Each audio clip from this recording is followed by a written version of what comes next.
it would be extremely nice if Minister of Education considered early exams, so that then we are left with only the candidates, because we know that the time frame for candidates to do their exams has already been fixed.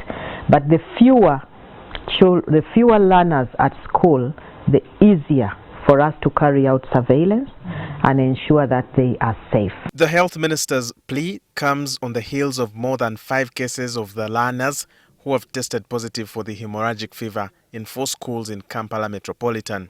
It is extremely difficult for children to maintain their social distancing.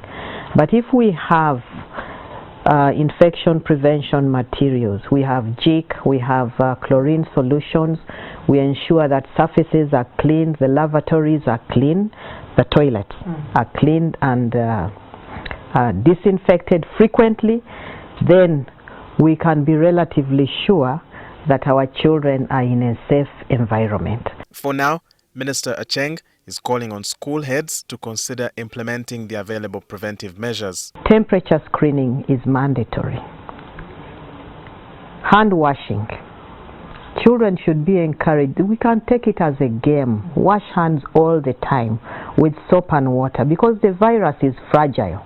You wash your hands with soap and water, it will die. And soap is available, and water is available in the schools within Kampala.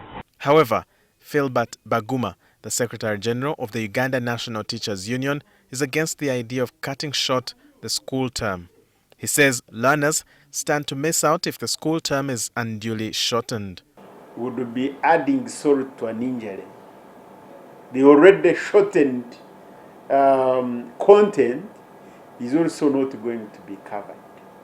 Yes, it may be an option, but it should be our last resort option. Baguma argues that closing schools will not reduce the risk of learners contracting Ebola while in their communities.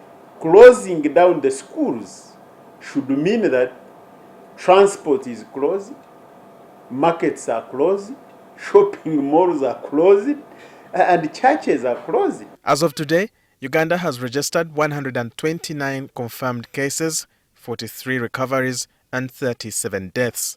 Ebola is mostly spread when you get into contact with body fluids of an infected person. Walter Mwesigye, NTV.